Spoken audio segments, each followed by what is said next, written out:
और वो यदि 2 कौड़ी का व्यक्ति देखता होगा तो वो भी समझ जाएगा कि मेरा रवैया क्या है उसके प्रति, और बाकी झूठे सन्यासियों के प्रति मेरा क्या रवैया है वो भी समझ जाएंगे।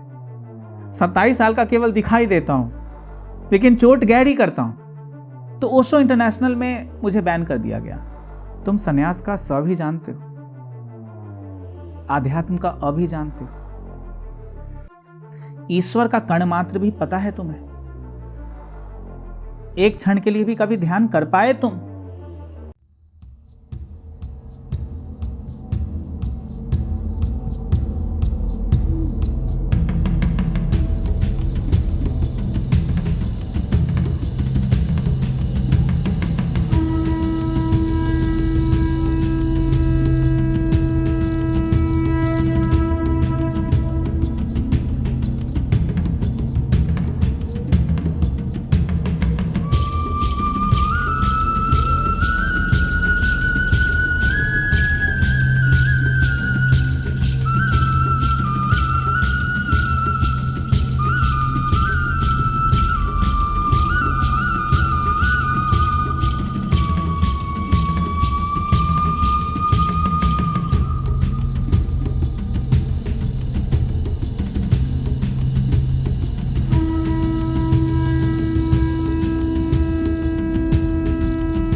मेरे प्रिय आत्मन, बहुत दिनों के बाद आप लोगों से मुलाकात हो रही है। बहुत दिनों से मेरी वीडियोज नहीं आ रही थी। एक मित्र ने पूछा है, भगवान इतने दिनों से कहाँ गायब थे? सोशल मीडिया पर भी ज़्यादा दिखते नहीं थे, वीडियोज भी नहीं आती थी।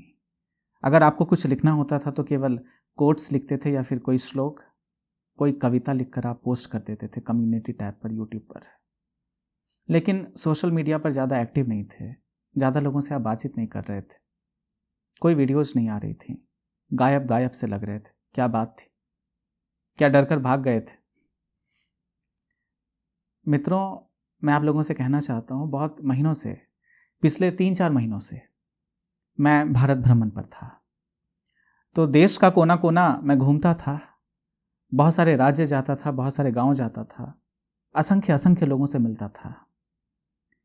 तो कह सकते हैं एक तरह से एक मीटअप था मेरा, कुछ पुराने सन्यासियों के साथ और कुछ नए सन्यासियों के साथ, और कुछ ऐसे लोगों से भी मिलता था जो कभी सन्यासी न थे, अभी भी नहीं हैं, साधारण लोग हैं, गृहस्थ जीवन जी रहे हैं, नौकरी कर रहे हैं, कोई पढ़ाई कर रहा है, कोई अभिनेता है, कोई अभिनेत्री है, कोई मॉडल है, कोई राजनेता है, कोई स्पोर्ट्स पर्सनालिटी है, खिलाड़ी है। बहुत सारे लोगों से मैं मिलता था। वीडियोज़ नहीं आ पा रही थी, वक्त थोड़ा कम मिल पाता था। मैं चाहता तो बना लेता, लेकिन मैंने सोचा अभी थोड़ा रुक जाता हूँ। मैं पहले मोबाइल की सहायता से ही वीडियोज़ बनाता था, मोबाइल पे ही रिकॉर्ड करता था, फिर खुद से ही एडिट करता था और पोस्ट कर देता था यूट्यूब पर। अब मैंने काफ़ी तब्दीलियाँ की हैं, सारी बातें आप लोगों को बताऊँगा। अभी मैं यहाँ कोई प्रवचन देने नहीं बैठा, अभी आप लोगों से केवल और केवल गुफ्तगू करने बैठा हूँ, थोड़ी बातचीत करना चाहता हूँ।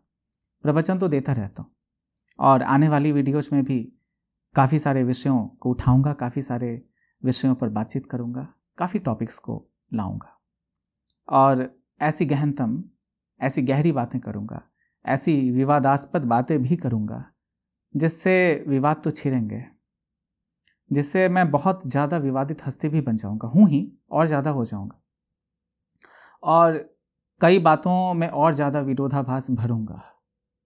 Because never forget that my total work is to confuse you. Do not forget that my total work is to confuse you. I'm here to confuse you totally. मैं पूरी तरह से यहाँ confuse करने आपको बैठा हूँ।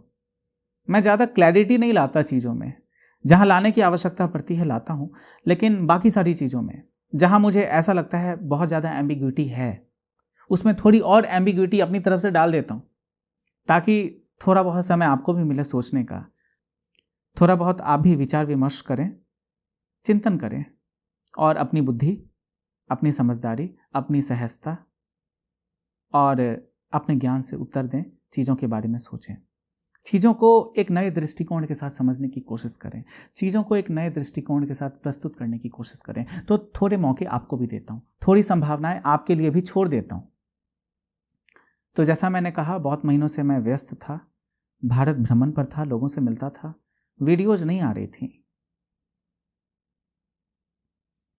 बहुत सारी वीडियोज मैंने कुछ महीनों से बनाई थी।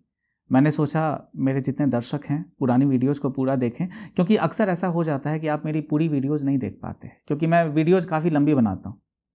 अब सोच रहा हूँ वीडियो ज़्यादा लंबी ना बनाऊँ, 14-15 मिनट की वीडियोज़ बनाऊँ, क्योंकि ऐसे यहाँ आपसे बस बातचीत करने बैठा हूँ। यहाँ कोई सत्संग मैं नहीं ले रहा, यहाँ कोई बहुत गंभीर मुद्दे पर बातचीत नहीं कर रहा, बस अपना अनुभव आपके साथ बाँट रहा हूँ, आपके साथ साझा कर रहा हूँ। क्या क्या मेरे अनुभव रहे, कहाँ कहाँ मैं गया, किन किन लोगों से मैं बातचीत करता था, क्या क्या हुआ इन महीनों में, आखिर क्या क्या हुआ। तो इन सब चीज़ों पर मैं प्रकाश डालना चाहता हूँ। मैं ये भी सोचता था वीडियोज बनाऊंगा, सबसे पहले तो एक स्टूडियो सेटअप मैं कर लूँ। जैसा कि आपको पता है, मैं अपने कमरे से ज़्यादा बाहर निकलता नहीं, एक कमरे में ही रहता हूँ। अगर कहीं जाता भी हूँ, कहीं ठहरता हूँ, किसी व्यक्ति के घर, किसी 5 स्टार होटल में, कहीं भी ठहरता हूँ, एक कमरे में ही रहता हूँ। बहुत जब आवश्यकता पड़ती है तभी कहीं जाता हूँ, जैसे खाना खाने जाना हुआ तो फिर कमरे से निकलता हूँ। कभी कभार खाना भी कमरे में ही खा लेता हूँ, सोफे पे बैठ के। तो कमरे से ज़्यादा बाहर निकलता नहीं। पिछले जन्म में भी ऐसा ही था। जब मैं सिद्धार्थ गौतम बुद्ध के रूप में भी था, लुम्बिनी में, इस दुनिया में जब मैं अवतार लेता था पहले, उस समय भी ज़्यादा कमरे से बाहर नहीं निकलता था। बहुत आवश्यकता पड़ती थी, कोई बुलाता था, किसी समारोह में जाना होता था, कोई युद्ध नीति तय करनी होती थी, मैं सम्राट था, तो उस समय मैं कमरे से बाहर निकलता था। यही आदत मेरी विवेकानंद के रूप में भी रही, यही आदत मेरी श्री कृष्ण चैतन्य महाप्रभु के रूप में भी रही, यही आदत मेरी श्री कृष्ण और राम के रूप में भी रही। बहुत जब आवश्यकता पड़ती थी तभी कमरे से बाहर निकलता था, ऐसे बिल्कुल एकांत में रहता था, बिल्कुल अंडरग्राउंड रहता था, छिपा छिपा सा रहता था। आवश्यकता थी, क्योंकि मैं ऐसा मानता हूं, बहुत ज़्यादा यदि हम बाहर निकलें, बहुत ज़्यादा लोगों से बातचीत करें, व्यर्थ की बातचीत करें बिना किसी कारण, तो मेरे ख्याल से समय बहुत व्यर्थ होता है। ऊर्जाएं बचा कर रखें, समय को मूल्य दें और अपने आप को भी ज़रा मूल्य दें। ऐसे ही मुंह उठाकर कहीं भी ना चले जाएं। बहुत लोगों को मैं देखता हूं मुंह उठाकर कहीं कहीं घूमते रहते हैं, कभी इधर जाते हैं, कभी उधर जाते हैं, कभी इधर ध्यान शिविर में जाते हैं, कभी उधर ध्यान शिविर में जाते हैं, कभी कीर्तन करते हैं, कभी योगाभ्यास करते हैं, और भीतर आध्यात्म का अभी नहीं। ऐसे सिरफिरे लोगों के बारे में बातचीत कर रहा हूं। वो पुरुष भी हो सकते हैं, वो स्त्रियां भी हो सकती हैं, कोई भी हो सकता है, इधर उधर घूमते रहते हैं। तो मैं उन लोगों में से नहीं हूं जो इधर उधर बेमतलब का घूमता रहूं। एक जगह रहता हूं, यहां से सब कुछ देखता रहता हूं, निरीक्षण करता रहता हूं। जब मुझे वक्त मिलता है लोगों से बातचीत करता हूं, और मेरा तो पूरा कार्य ही है लोगों से बातचीत करना। तो कोई भी कॉल करते हैं तो मैं उनसे बातचीत करता हूँ। हाँ, कॉल्स बहुत सारे आते हैं, और पिछले 1 साल से कॉल्स की संख्या बहुत ज़्यादा बढ़ गई। पहले तो केवल और केवल 50 या 60 कॉल्स आते थे, अब तो हालतें ऐसी हो गई हैं, एक दिन में लगभग 300-400 कॉल्स आती। तो बहुत सारी ऐसी भी कॉल्स आती हैं जहाँ लोग मुझे गालियाँ देते हैं।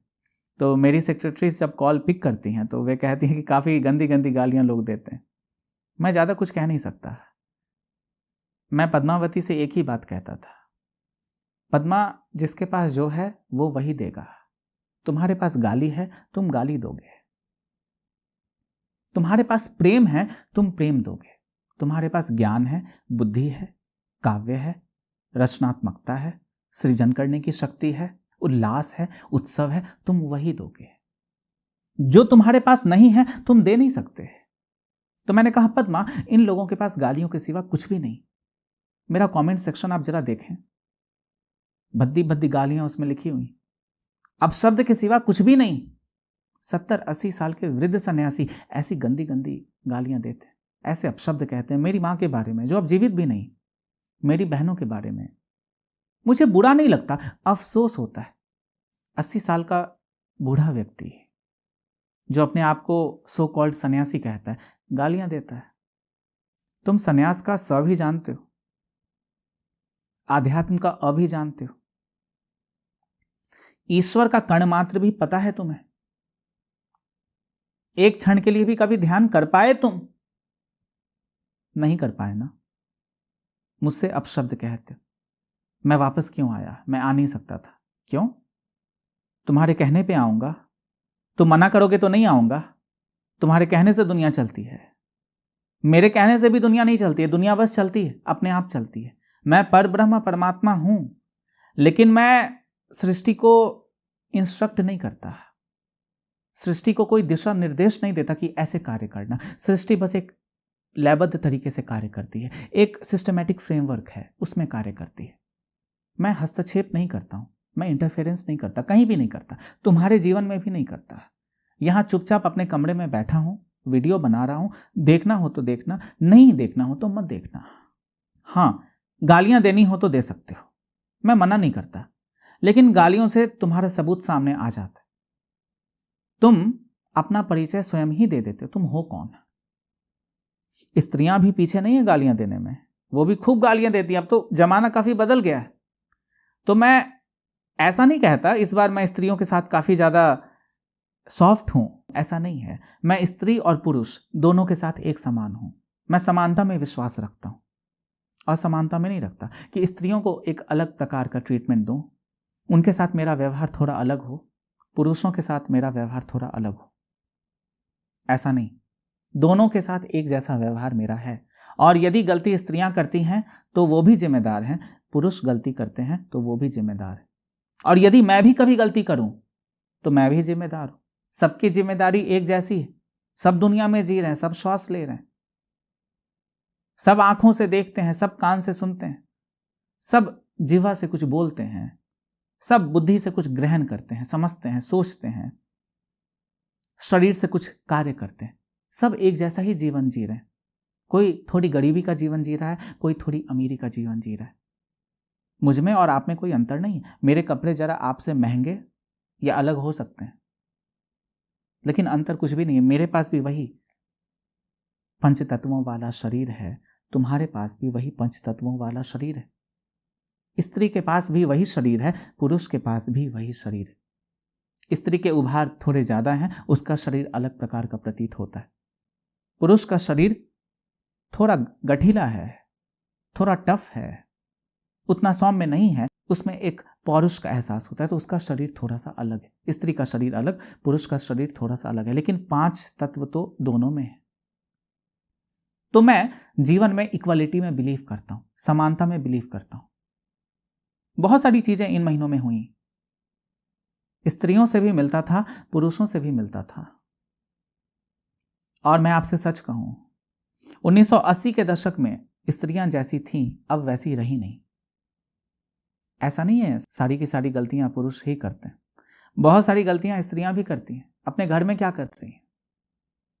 अपने पति के साथ, अपने बेटे के साथ, अपने भाई के साथ, अपने देवर के साथ और सगे संबंधियों के साथ क्या कर रही? हां, केवल स्त्री को जिम्मेदार ठहराना ठीक नहीं है। तुम्हारी पूरी की पूरी जो कंडीशनिंग हुई है, तुम्हारा जो पूरा पालन पोषण हुआ है, तुम्हें जो वातावरण दिया गया, उसकी जिम्मेदारी है। तुम्हारा वातावरण जिम्मेदार है। तुम आज गलत हो गई, तुम आज लोगों के साथ दुर्व्यवहार कर रही हो, तुम आज घृणा कर रही हो, और तुमने मेरे साथ भी खूब किया। पिछली बार भी शीला और भी कई ऐसे लोग थे जिन्होंने काफी अन्याय किया। रजनीशपुरम के साथ, मेरे साथ, यहां तक कि ओशो इंटरनेशनल के साथ आज तक अन्याय कर रहे हैं। उन्हें जीने दो, उन्हें टोको मत। वो मेरी मैनेजमेंट है, वो मेरी मैनेजमेंट है। मैंने उस मैनेजमेंट को नियुक्त किया था। और कुछ और मैं कहूं इससे पहले मैं एक बात कह दूं, यदि तुम मेरे आश्रम के अगेंस्ट जाते हो, उसके विपक्ष में कार्य करते हो, तो इतना ध्यान रखना। मैंने ये बात पहले भी कही थी और ये बात मैं आज भी कहता हूं। अगर तुम्हारा समर्पण मेरे प्रति है तो तुम्हारा समर्पण मेरे कम्यून के प्रति, मेरे आश्रम के प्रति भी होना चाहिए। और यदि आश्रम के प्रति समर्पण नहीं है तो मेरे प्रति समर्पण तो हो नहीं सकता। इस बात को ख्याल में रखना और भूलना मत, ओशो इंटरनेशनल से मुझे 1 रुपया मिलता नहीं, वहां मैं रहता नहीं हूं, अपने कमरे में बैठा हूं। कहाँ हूं, किस राज्य में हूं, किस शहर में हूं, यह तो नहीं बता सकता, कुछ सुरक्षा कारणों की वजह से, लेकिन कहीं हूं, भारत में ही हूं, भारत से बाहर नहीं हूं, पुणे में नहीं हूं, गया था, हूं नहीं। वहां मैं अब जाना भी नहीं चाहता। ऐसा नहीं है मेरी नाराजगी, कोई डिसअपॉइंटमेंट मेरे भीतर है, मैं गया था। और सच बताऊं तो मेरे ही लोगों ने वहां मुझे बैन कर दिया, मैं भीतर नहीं जा सका, मैं नहीं जा सका, बाहर से आ गया। मेरे लोग कहते थे आप भीतर नहीं जा सकते क्योंकि आप गुरु हैं, और गुरु की उपाधि वाला कोई भी व्यक्ति भीतर नहीं जा सकता है। मुझे ठीक लगी बात। अगर तुम्हारी पॉलिसी में यह है कि किसी गुरु को भीतर नहीं जाने देना, ठीक। और एक बात मैं तुमसे कह दूं, उनका निर्णय मेरे लिए जरूर कठोर हो सकता है, मुझे स्वीकार करने में थोड़ी कठिनाई भी हो सकती है, मैं थोड़ा हतोत्साहित हो सकता हूं, थोड़ा दुखी हो सकता हूं, थोड़ी पीड़ा हो सकती है, बिल्कुल हुई होगी, हुई थी, लेकिन उनकी पॉलिसी है और उन्होंने जो किया है ठीक किया है। मेरे आने के बावजूद मुझे जाने की इजाजत नहीं मिली भीतर, ठीक है। मैं ऐसा नहीं चाहता था कि मुझे सच में इजाजत नहीं मिले, लेकिन हालातों को देखते हुए और लोगों को देखते हुए और मेरी पॉलिसीज को देखते हुए मैं भी पहले अपने आश्रम में किसी गुरु को भीतर नहीं आने देता था, और कोई आते भी नहीं थे, क्योंकि मेरे सामने और कोई अपने आप को गुरु कहे इतनी हिम्मत किसी की थी नहीं। हालांकि मैं ये नहीं कहता कि मेरे भीतर बहुत अहंकार था, मैं अपने आप को गुरु समझता था, मैं तो अपने आप को भगवान कहता था, भगवान कहता हूं। मेरे सामने कौन गुरु कौन चेला, मैं खुद ही ईश्वर हूं, मुझे किसी से फर्क नहीं पड़ता। लेकिन मैंने सो कॉल्ड गुरुओं को आने की इजाजत नहीं दी थी, क्योंकि वो शिष्यों को, लोगों को पल्यूट करते थे, प्रदूषित करते थे, उनके मन को भ्रमित करते थे। जैसे कि मेरी ही शिष्या थी, बहुत पुरानी शिष्या थी, उन्होंने भी अपने नाम के आगे देवी की उपाधि लगा ली और देवी बन गई। मैं उनका नाम नहीं ले रहा, लेना चाहूं तो ले सकता हूं, लेकिन लेने की आवश्यकता नहीं, आप समझ गए होंगे मैं किसके बारे में बातचीत कर रहा हूं। तो उन्होंने भी अपने नाम के आगे देवी की उपाधि लगा ली, अपने आप को देवी कहने लगी। बहुत सारे ऐसे भी लोग आज हैं जो मुझसे दीक्षा लेते थे, आज अपने आप को परम ज्ञानी कहते, अपने आप को बोधिसत्व कहते। सत्तू कैसे बनती है ये तक नहीं पता है, सत्तू कैसे बनती है, किस चीज से बनती है ये तक नहीं पता, और अपने आप को बोधिसत्व कहते हैं। बोधिसत्व लोग, इन पर विश्वास करते हो तुम, पागल हो। तो ओशो इंटरनेशनल में मुझे बैन कर दिया गया, क्योंकि मैं गुरु हूं। कोई गुरु किसी को भ्रमित ना कर सके, किसी को ऐसी बात ना सिखला सके जो हमारे नियमों के विरुद्ध है, जो मेरे दर्शन के विरुद्ध है। मेरा दर्शन स्वतंत्रता का दर्शन है, मेरा दर्शन प्रेम का दर्शन है, मेरा दर्शन दमन का दर्शन नहीं है, मेरा दर्शन आनंद का दर्शन है, भोग का दर्शन है, उत्सव उल्लास, भोग विलास, धन संप्रदाय, सबका दर्शन है, हमारा अपना संप्रदाय, कम्यून। इस बार वासुदेवपुरम की संरचना कर रहा हूं। तो मैं तुमसे कहूं, मुझे बैन किया गया, उसके बाद मैंने कोई प्रश्न किए भी नहीं कि मुझे बैन क्यों किया गया। उन्होंने खुद ही बोला, उन्होंने खुद ही बोला कि नहीं, गुरु को भीतर नहीं जाने देते। मैंने कहा ठीक, कोई बात नहीं, और जो हुआ अच्छा हुआ। पुणे में हूं नहीं अभी, 3 महीने पहले की बात बता रहा हूं। मई के लास्ट वीक में मैं गया था। उस समय और भी कुछ राज्य घूमता था, जैसे दिल्ली भी जाता था, हाँ बॉम्बे भी गया था, बहुत सारी जगह मैं जाता था उस समय। तो उसी बीच बॉम्बे में था, तो बॉम्बे से उसके कल होकर उसके 2 दिनों के बाद हमें वापस आना था। मुझे अपने होम टाउन आना था, और मेरे साथ जो मेरे सन्यासी थे, जो मेरे मित्र थे, उन्हें भी अपने अपने होम टाउन जाना था। तो सबने पहले बॉम्बे से पुणे जाने की बात सोची। हम सब पुणे पहुंचे, और पुणे में 2-3 दिनों तक हम रहते थे, किसी होटल में ठहरते थे, और उसके बाद पुणे हवाई अड्डे से एक साथ उड़ानें भरी थी। तो मेरे साथ विलास जी थे, गौतम थे, और मैं था। यही 2 लोग मेरे साथ थे। हालांकि गौतम, उन्हें शायद मेरी फिलॉसफी ज़्यादा समझ नहीं आई, उन्हें डर लग गया, उन्हें ऐसा लगा कि मैं कोई सम्मोहन करता हूँ लोगों पर। वो बहुत ज़्यादा द्वंद्व में चले गए थे, बहुत परेशान हो गए थे। क्योंकि मेरे पास खींचे खींचे चले आते थे और वो कहते थे यदि आपके पास मैं खींचा खींचा चला आऊँ तो पुराने जन्म में जब आप ओशो थे तो उससे मेरा ज़्यादा लगाव है, मैं उसको छोड़ना नहीं चाहता, वर्तमान के लिए अतीत को नहीं छोड़ना चाहता। तो मैंने उन्हें स्वतंत्रता दी कि तुम अतीत को पकड़ो और वर्तमान को छोड़ दो। ऐसा कई लोग करते हैं और अभी भी कर रहे हैं। तुम मेरी वीडियो देख रहे हो लेकिन सोच रहे हो अभी वर्तमान में आपको स्वीकार नहीं कर सकते, जब करोड़ों की भीड़ आ जाएगी फिर आपको स्वीकार करेंगे। करोड़ों की भीड़ आएगी तो तुमसे बात करने का मौका मिलेगा मुझे। शायद अभी मैं वीडियो की एडिटिंग खुद कर रहा हूं, उस समय मैं खुद भी नहीं करूंगा और अभी बस 15-20 दिनों की बात, हम एक एडिटर नियुक्त कर लेंगे, डिप्लॉय कर लेंगे, उसके बाद मैं एडिटिंग नहीं करूंगा। इंग्लिश और हिंदी की वीडियोज बनाऊंगा और एडिटिंग का काम एडिटर संभालेंगे। बहुत सारी चीज़ें मैं सोच कर रखता हूं और धीरे धीरे चीज़ों को हम एग्जीक्यूट करेंगे। तो पुणे में ये सारी चीज़ें हुई। गौतम थोड़े दिनों तक मेरे सेक्रेटरी के रूप में कार्य करते थे, फिर उन्हें ऐसा लगा कि मैं लोगों को सम्मोहित कर लेता हूँ, उन्हें भय लगने लगा, फिर वो चले गए और उनके पास आज़ादी थी, वो जा सकते थे।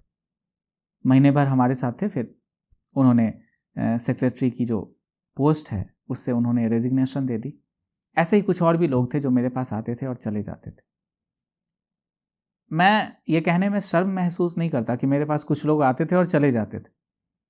मुझे समझना थोड़ा कठिन है और मेरे साथ सहजता से रहना उससे भी ज्यादा कठिन है, क्योंकि मैं तो अपनी सहजता में रहता हूं, इतना तो है, लेकिन तुम अपनी सहजता में नहीं हो।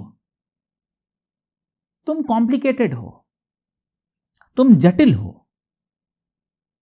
तुम बहुत जटिल हो और जीवन की जटिलता में बड़ा विश्वास तुम्हारा है, हर चीज को जटिल कर देते। आध्यात्म के पथ पर तुमको चलना है, किसी और को चलना है, तुम खुद भी सीखते जब हो तभी चीजों को जटिल कर देते हो, दूसरों को सिखलाते हो गुरु बनकर, फिर चीजों को और जटिल कर देते। तुम्हारा जीवन जटिलता से ज्यादा कुछ भी नहीं है। इसीलिए मैं तुमसे राजी नहीं हूं, तुम्हारा समर्थन मैं नहीं करता। चाहे तुम सनातनी हो या मुसलमान हो या सिख हो या ईसाई हो या नास्तिक हो या आस्तिक हो, कुछ भी हो, कुछ भी हो, तुम्हारा समर्थन मैं नहीं करूंगा जब तक कि तुम अपनी सहजता में समर्थ नहीं हो जाओगे, अपनी सहजता में पूर्ण नहीं हो जाओगे, अपनी सहजता में ईमानदारी के साथ अपने जीवन को साफ साफ अपने दृष्टिकोण के अनुसार नहीं देखने लगोगे, तब तक मैं तुमसे राजी नहीं हूं। तुम अपने उल्लास में बिल्कुल स्वतंत्र हो जाओ, तुम अपनी मुस्कुराहट में आनंदित हो जाओ, तुम अपनी आंखों में डूब जाओ, तुम अपने ज्ञान की वर्षा में भीग जाओ, तुम अपने होठों से कुछ कहो लेकिन तुम्हारे होठों पर कंपन हो तो इस प्रकृति का कंपन हो, ईश्वर का कंपन हो। तुम जब नाचो तो ऐसा लगे जैसे कि मयूर नाचते हैं, कोई ईश्वर नाचता है। तुम्हारे संगीत में कोयल की कुहू कुहू भी हो, सूर्य की उष्मा भी हो, ओंकार का ब्रह्मनाद भी हो, पुरातन नाद भी हो, सब कुछ हो। तुम किसी की देखा देखी मत करना, किसी शास्त्र की बात मत सुनना। शास्त्रों में क्या लिखा है, कौन से श्लोकों से क्या पता चलता है, इसमें पढ़ना मत, बुरे फंसोगे। और मेरे शास्त्र के साथ भी तुम बुरे फंस गए। मैंने जो कह दिया पिछली बार उसको आखिरी सत्य मानकर बैठे हो। ये तो रहा आखिरी सत्य, मैं इसे यहां रखता हूं और इसी को फिर कंधे पे रख लूंगा और ढोता चलूंगा, कैरी करके चलूंगा, इसका बोझ उठाता चलूंगा और तुम्हारा पूरा का पूरा जीवन एक बोझ बन गया। तुम करते क्या हो? इसीलिए तुमसे राजी नहीं हूं, अपने शिष्यों से भी राजी नहीं हूं और जो मेरे शिष्य नहीं हैं, नहीं थे या नहीं होंगे, उनसे भी राजी नहीं। लेकिन कोई मेरा अपना है या नहीं इससे फर्क नहीं पड़ता, मैं तो सबको अपना मानता हूं, मैं तो ईश्वर हूं।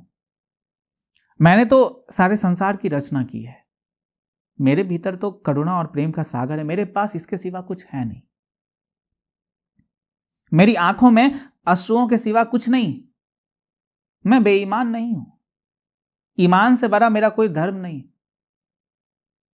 सत्य से ज्यादा मेरा कोई श्रृंगार नहीं, आनंद से ज्यादा मेरा कोई व्यवहार, मेरी कोई प्रकृति नहीं है।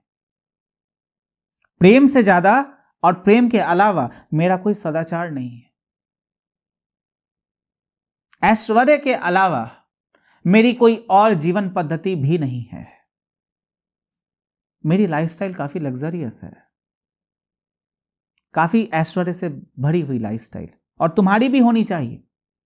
I don't believe in poverty, I believe in luxury. Everybody should lead a luxurious life, a comfortable life. What is the problem? This is my suggestion. This is my message to the whole of mankind to live as comfortably as possible. जितनी सहजता और जितनी सुविधा के साथ तुम रह सकते हो रहना। अपनी सुविधा के साथ जरा कॉम्प्रोमाइज मत करना। हाँ, कभी कभार इमरजेंसी सिचुएशंस में कोई ऐसी चीजें हो जाती हैं, उस समय तुम अपनी सुविधा का ख्याल नहीं रख सकते। अब बिजली चली गई, अचानक से कोई खराबी आ गई, पंखा खराब हो गया, एसी खराब हो गया, उसकी बात नहीं कर रहा, लेकिन अपनी सहजता और अपनी सुविधा और अपनी सौम्यता और अपने प्रेम, इसके साथ समझौता मत करना, कभी मत करना। मैं इसीलिए ऐसा कह रहा हूं क्योंकि जीवन तो 4 दिनों का, इससे ज्यादा तो नहीं है।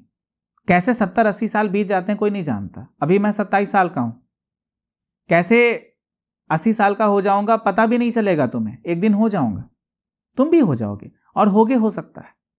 बहुत सारे 80 वर्ष के लोग भी मुझे देखते होंगे, और कोई 21-22 साल की नव युवती भी देखती होगी। हाँ, 80 साल के लोगों की संख्या थोड़ी कम होगी, युवकों की या युवतियों की संख्या थोड़ी ज़्यादा होगी।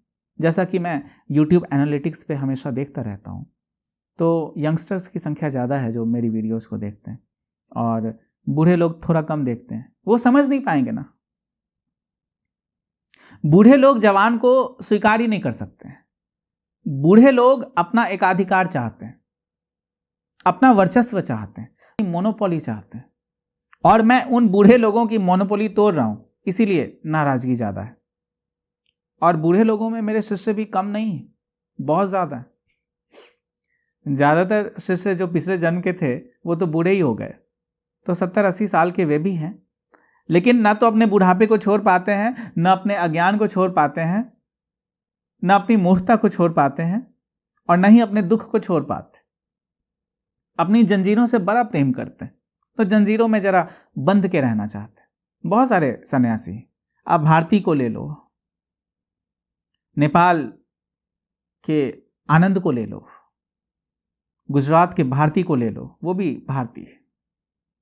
हालांकि भारतीयता जैसी कोई चीज नहीं उसके भीतर, लेकिन भारती लगाता अपने आगे, मैंने नाम दिया था उसे। अब लोगों को कहता फिरता है कि मैं तो ओशो से मिल के आता था, मैं तो ओशो का काम कर रहा हूं। अरे 2 कौड़ी का काम कर रहे हो तुम, गुजरात में रिजॉर्ट चलाते हो तुम, क्या कर रहे हो मुझे मालूम नहीं। मेरे नाम पर क्या धंधा चला रहे हो गुजरात में, बहुत सारी हरकतें कर रहे हो, और मुझसे सारी चीजें छिपी हुई नहीं। नेपाल में तुम क्या कर रहे हो आनंद, मुझसे बात छिपी हुई नहीं। क्या धंधा चला रहे हो, मुझसे कुछ भी छिपा हुआ नहीं है, सारी चीजें मुझे पता है। अंधविश्वास का जो तुम खेल खेलते हो ना, जल्दी तुम्हारे अंधविश्वास का खेल मैं खत्म कर दूंगा। जितनी भी धांधलियां मेरे नाम पर हुई हैं, जो भी भ्रष्टाचार हो गया है, जो भी करप्शन हुआ है, जो भी दुर्व्यवहार मेरे नाम पर हुआ है, शोषण मेरे नाम पर हुआ है, अधर्म मेरे नाम पर फैला है, उन सारी चीजों को खत्म करने, नष्ट करने में यहां अवतरित हुआ।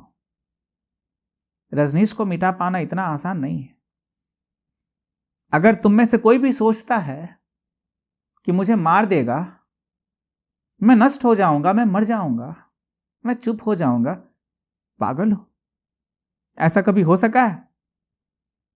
पिछली बार की बातें तुम्हें याद नहीं? जब भी कोई हृदय से भरकर प्रश्न पूछेगा, उसे उत्तर मिल जाएगा, क्योंकि मैं तो हूं, मैं तो रहूंगा। मुझे मिटाने का कोई उपाय नहीं, मुझे नहीं मिटा सकते। लेकिन फिर भी तुम ऐसा सोचते हो कि मैं मिट जाऊंगा। मैं नहीं मिटने वाला। रजनीश को मिटा पाना नामुमकिन है, और रजनीश को काफी मुल्कों की पुलिस भी खोज रही थी पिछले जन्म में। इस जन्म का तो ज्यादा कुछ पता नहीं, अभी तक तो मुझ पर कोई केस दायर नहीं हुआ। हालांकि मैं तो चाहता था हो जाए, अगर केस दायर ना हो तो आध्यात्मिक गुरु बन जाऊंगा, भगवान तो हूं ही, और केस दायर हो गया तो राजनेता बन जाऊंगा। दोनों तरफ से रास्ते खुले हुए हैं। जेल गया तो पॉलिटिक्स में आ जाऊंगा, और जेल नहीं गया तब तो रंगमंच पर हूं ही, सत्संग दे रहा हूं। दोनों तरफ से मेरी चांदी है। तुम मुझे कच्चा खिलाड़ी मत समझना, बड़ी तैयारी के साथ आया हूं, हल्के में मत लेना। 27 साल का केवल दिखाई देता हूं, लेकिन चोट गहरी करता हूं। और ये जो सारी नकली दुकानें तुम चलाते हो ना, सारी नकली दुकानें ऐसे गिरेंगी, ऐसे गिरेंगी, जैसे ताश के पत्ते गिर जाते हैं ना, ताश के पत्ते जैसे गिर जाते हैं, वैसे ही तुम्हारी नकली दुकानें ऐसे ऐसे ढह जाएंगी, ऐसे गिर जाएंगी। और वो नकली दुकान मेरा भाई भी चला रहा है पुराने जन्म का, उसकी भी गिरेगी। वो भी ऐसा ना सोचे कि उसकी बच जाएगी, उसकी भी गिरेगी। लेकिन एक बात ख्याल में रखना, कितने ही इल्जाम मैंने शीला पर लगाए पिछले जन्म में, और जो लगाने भी चाहिए थे, उसने कुछ किया ऐसा था कि मुझे इल्जाम लगाने पड़े। इस बार नहीं लगा रहा, पिछली बार लगाता था। लेकिन जरा तुम ख्याल में एक बात रखना, उसने कोई दुकान नहीं खोली मेरे नाम पर। इस बात को जरा ख्याल में रखना। शीला ने, आनंद शीला ने एक भी दुकान नहीं खोली। एक वृद्धाश्रम चलाती है स्विट्जरलैंड में, बूढ़ों की सेवा करती है। मैं उससे बात करता था, 1.5 महीने मेरी बातचीत हुई है। इस जन्म की बात कर रहा हूं, इस जन्म की बात कर रहा हूं। पिछले साल 1.5 महीने तक मेरी बातचीत होती रही, वीडियो कॉल्स भी होते थे। मैं देखता था वो कर क्या रही, तो मुझे ऐसा कुछ नहीं लगा कि वो कोई दुकान चला रही। हाँ, कुछ पॉलिटिकली मोटिवेटेड कमेंट्स उसके हो सकते हैं कुछ चीज़ों में, जो कि शायद लाजमी भी हैं उसके लिए, क्योंकि उसे एक ठीक ठाक जीवन जीना है, मुझसे थोड़ा अलग जीना है, तो इतनी चीज़ें तो करनी पड़ेंगी। इसको मैं गलत नहीं ठहराता, उसकी सहजता है, उसकी सुविधा है, उसे जो ठीक लगता है, उसकी बुद्धि, उसकी समझदारी के अनुसार उसको जो ठीक लगता है वो करती। तो ना तो मैं उसकी प्रशंसा करता हूं और ना ही उसकी आलोचना करता हूं।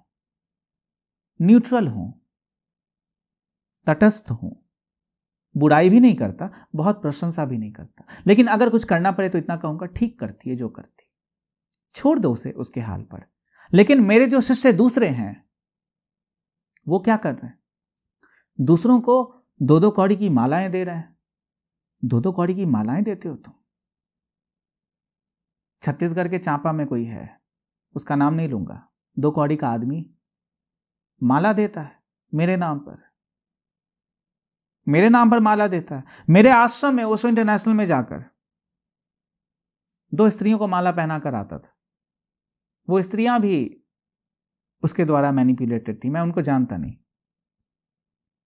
शर्म आनी चाहिए ऐसे लोगों को। उसका नाम नहीं ले रहा, फिजूल में किसी को ज्यादा प्रसिद्धि मैं देता नहीं, लेकिन जो समझने वाले होंगे वो समझ गए होंगे। और वो यदि 2 कौड़ी का व्यक्ति देखता होगा तो वो भी समझ जाएगा कि मेरा रवैया क्या है उसके प्रति, और बाकी झूठे सन्यासियों के प्रति मेरा क्या रवैया है वो भी समझ जाएंगे। 2-2 कौड़ी की मालाएं देते हो, 2-2 कौड़ी के लोग मेरे आश्रम को हलवा समझ के रखते हो क्या? मेरे आश्रम को तुमने समझा क्या हलवा है क्या? कोई भी बाहर धरना प्रदर्शन करेगा, कोई भी भीतर जाने की कोशिश करेगा, पैसे नहीं हो तो क्यों जाओगे? पैसे जब नहीं है तुम्हारे पास, फिर जाओगे क्यों? और जब तुम्हारे पास पैसे नहीं है, फिर तुम मेरे पास आओगे क्यों वहां आश्रम में? अभी जरूरी नहीं है, अभी तुम पहले धन को भोगो, पहले संसार को जानो, फिर अध्यात्म को जानोगे। भूखे पेट तुम भजन नहीं कर सकते, और मैं चाहता भी नहीं कि तुम भूखे पेट भजन करना। हां, मेरा रवैया, मेरा व्यवहार थोड़ा कड़ा लग सकता है, थोड़ा स्ट्रिक्ट लग सकता है, इसमें सौम्यता थोड़ी कम लगेगी। ऐसा लगेगा मैं थोड़ा अनुशासन में बोल रहा हूं, मैं कड़वी बातें बोल रहा हूं, तुमसे प्रेम कम करता हूं, रूखा रूखा मेरा स्वभाव हो गया। ऐसा नहीं है। तुम जरा एक बात सोचना, तुम ऑटो चलाते हो, या चप्पल बेचते हो, या रिक्शा चलाते हो, या मजदूरी करते हो, तुम्हें पहले अपने घर को देखना है, अपने बच्चों को संभालना है, रात की रोटी का इंतजाम करना है, या फिर कुंडलिनी जगाने बैठोगे? इस बात पर जरा ध्यान देना। अक्सर लोग ऐसा सोचते होंगे कि मैं लोगों से पैसे लेता हूं। इस बार भी अगर तुम्हें मुझसे बातचीत करनी है फोन पर, पहले तो अपॉइंटमेंट के बेसिस पे बातचीत नहीं होती थी, मैं खुद ही बातचीत करता था, अब तुम्हें व्हाट्सएप करना पड़ेगा। मेरी सेक्रेटरी तुम्हें अपॉइंटमेंट देगी, हर 20 मिनट के तुम्हें 5,000 रुपये देने पड़ेंगे, और यदि मुझसे मिलना चाहते हो तो 2 लाख रुपए देने पड़ेंगे। मेरे साथ रहना चाहते हो 3-4 दिन तो 10 लाख रुपए देने पड़ेंगे, तब मैं तुम्हारे साथ रहूंगा, तब मैं तुम्हें ज्ञान दूंगा। जब तुम इतना अफोर्ड कर सकते हो तब तुम मेरे पास आ सकते हो, नहीं तो नहीं आ सकते, और आना भी नहीं चाहिए, क्योंकि अगर अफोर्ड नहीं कर सकते हो फिर आने का समय अभी आया नहीं है। कुछ चीजों को पा लेने के बाद ही पाई जाती हैं। जब तक पानी नहीं पियोगे तब तक प्यास नहीं बुझ सकती, और जब तक सुबह नहाओगे नहीं तब तक तुम कितना ही खाना खा लो आनंदित नहीं हो पाओगे। अगर स्नान करने के बाद तुम खाना खाते हो फिर थोड़ा फ्रेश महसूस करते हो, थोड़े तरोताजा हो जाते हो। नहाने के बाद खाकर कहीं जाते हो, तरोताजा महसूस करते हो। सोकर उठो, ब्रश भी मत करना, नहाना भी मत, कुछ मत करना, ऐसे ही नाश्ता कर लो, ऐसे ही दफ्तर चले जाना, ऐसे ही लंच कर लेना, ऐसे ही शाम को चाय पी लेना, या कुछ भी, रात का खाना खा लेना, नहाना मत, ऐसे ही करना। कैसा लगेगा? सारी चीजें तुम कर रहे हो, लेकिन जो बुनियादी जरूरत है नहाना, वो तुम नहीं करते। आध्यात्म की बुनियादी जरूरत संसार है, और जो संसार को पूरा नहीं जी सका है, ठीक से नहीं जी सका है, वो आध्यात्म में प्रवेश कर ही नहीं सकता है। तुम्हें क्या लगता है? मेरी उम्र 27 साल है, मैंने संसार को नहीं जिया होगा? मैं खूब जिया हूं संसार को, मैंने वासनाओं की भी खूब तृप्ति की है, खूब भटका भी हूं, खूब संभला भी हूं, खूब सारी स्त्रियों के साथ संपर्क भी हुआ, बहुत सारे प्रेम प्रसंग भी चले, बहुत सारी गर्लफ्रेंड्स भी हुई, बहुत सारी चीजें हुई मेरे जीवन में। दोस्तों के साथ भी घूमा हूं, ऐसा नहीं हमेशा घर में ही बैठा रहता था। कुछ समय, कुछ महीने दोस्तों के साथ भी बिताता था, वो भी जीकर मैं देख चुका हूं। थोड़ी नौकरी करके भी देख चुका हूं। विवाह तो मेरा नहीं हुआ, लेकिन लगभग महिला मित्रों के कारण वैवाहिक जीवन भी समझ चुका हूं क्या है। बातचीत करने के दौरान, दरमियान, उनके साथ बैठते उठते बहुत सारी चीजें मैं समझता था, समझ चुका हूं। तो विवाह की ज्यादा आवश्यकता नहीं है। होगी या नहीं मेरी शादी मुझे नहीं पता नहीं, ज्यादा संभावनाएं नहीं होगी।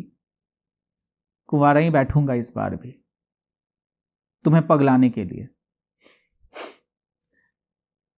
तो ये सारी बातें हैं, मुझे हल्के में लेना मत। मेरे आश्रम के आगे धरना प्रदर्शन करना बंद कर देना, और अगर धन पूरी तरह से नहीं प्राप्त कर पाए हो, घर नहीं चला पा रहे हो, रोटी का इंतजाम नहीं कर पा रहे हो, और 5,000 रुपए देने में समर्थ नहीं हो, तो अभी मत आना, अभी रुकना। यही तो तुम्हारी परीक्षा है। तुम्हें क्या लगता है ये सब मैं पैसे कमाने के लिए कर रहा हूं? अगर पैसे नहीं भी कमाता ना, तुमसे पैसे नहीं लेता, तो भी ऐश्वर्य का जीवन मैं जी लेता। प्रकृति मेरे साथ है, प्रकृति का संतुलन मेरे साथ, प्रकृति का आशीर्वाद मेरे साथ। मैं खुद नारायण हूं, धनलक्ष्मी मुझसे दूर नहीं रह सकती। मैं खुद ही नारायण हूं, मैं खुद विष्णु हूं, मैं ईश्वर हूं, मैं ब्रह्म हूं। मुझे कौन रोक सकता है? मुझे कौन मार सकता है? मैं कैसे दरिद्र हो सकता हूं? मेरे ऐश्वर्य से तुम्हारा ऐश्वर्य है। मैं आंखें बंद कर लूं, मैं गायब हो जाऊं तो तुम गायब हो जाओगे।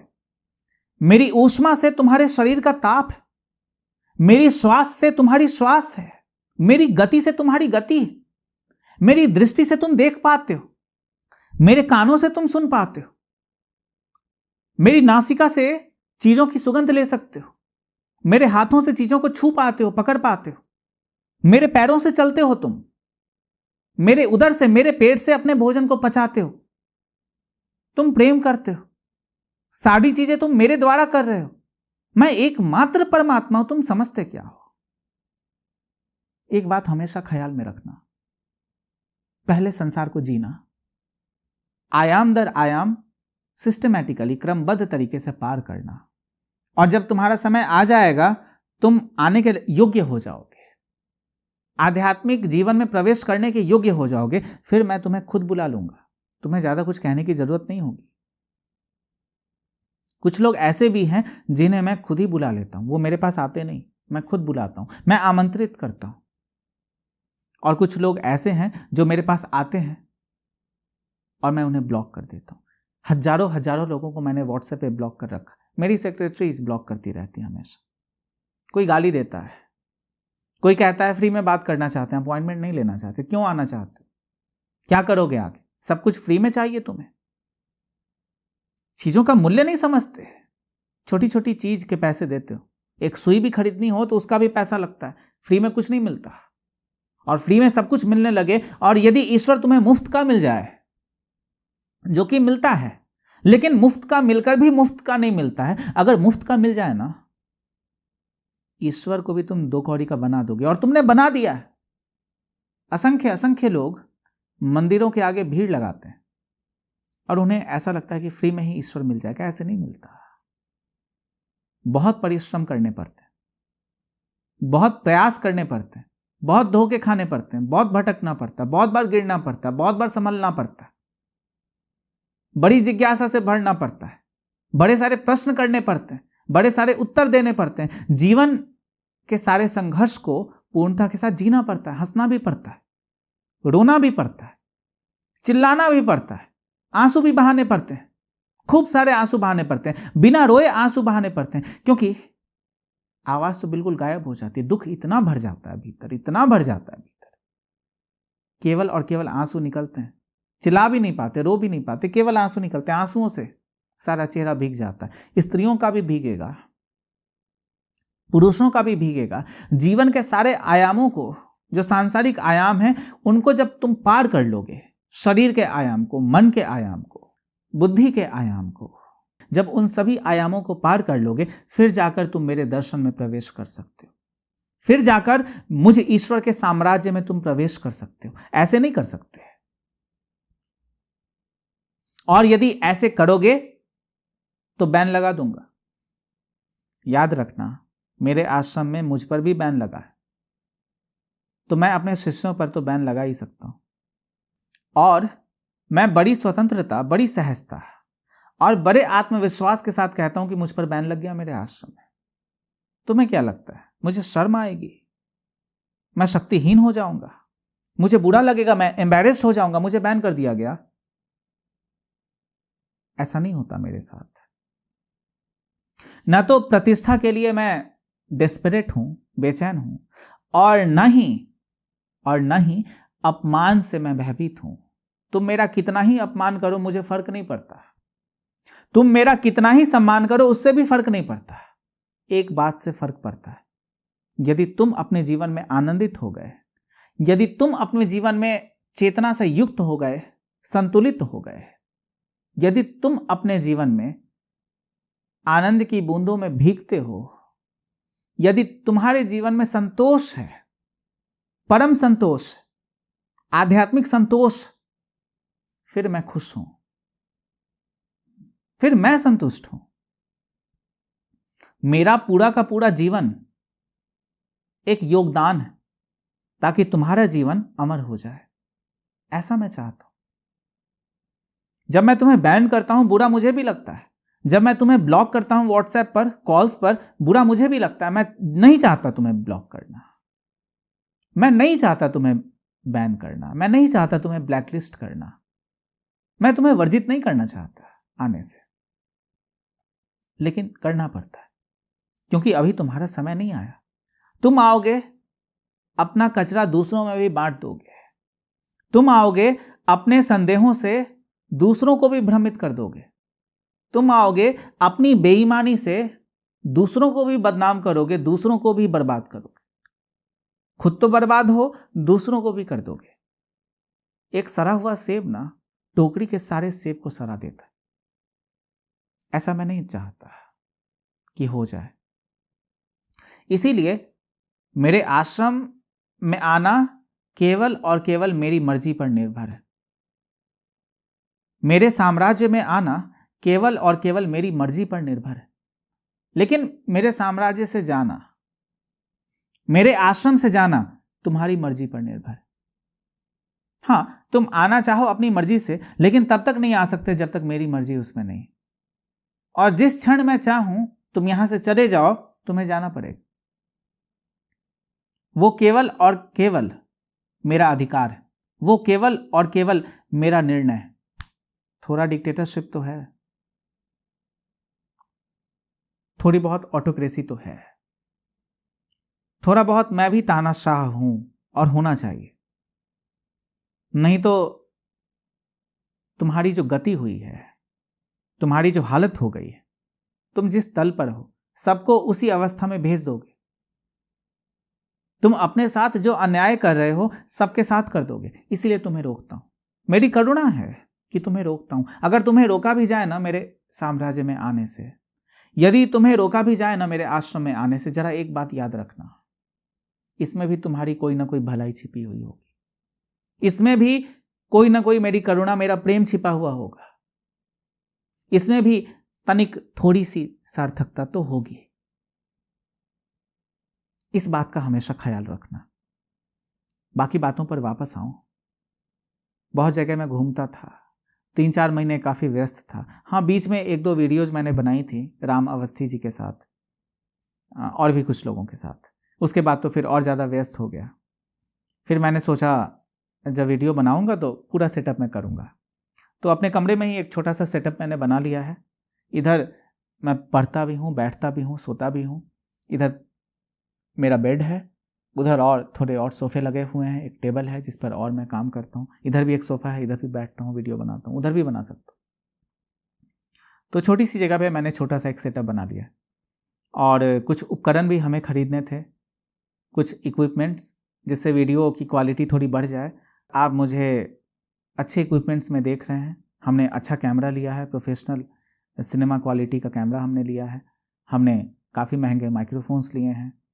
हमने एडिटिंग के लिए अच्छे मैकबुक्स लिए हैं। तो हमने इन सब चीज़ों पर काफ़ी खर्च किया है, और खर्च करना ज़रूरी भी था, क्योंकि आजकल यदि आप YouTube पर कोई भी वीडियो देखते हैं और उसकी क्वालिटी, उसकी जो गुणवत्ता है, अगर उसकी क्लैरिटी अच्छी नहीं है, फिर देखने में अच्छा नहीं लगता। और ये चीज़ें सच में मायने रखती हैं। और पिछले जन्म में भी मैं पूरी कोशिश करता था कि कोई भी वीडियो रिकॉर्ड हो, मेरी कोई भी तस्वीर खींची जाए, सबसे अच्छे से अच्छे उपकरण का इस्तेमाल किया जाए। इस बार भी मेरी कोशिश है कि हम जो भी वीडियोज बनाएं, हम अपने संदेशों को कहीं भी कैसे भी प्रसारित करें, अच्छे से अच्छे इक्विपमेंट्स का हम इस्तेमाल करें। अच्छे से अच्छा कैमरा, काफ़ी महंगा कैमरा हमें ये मिलता था, लेकिन हमने ख़रीदा क्योंकि आवश्यकता बहुत ज़्यादा थी।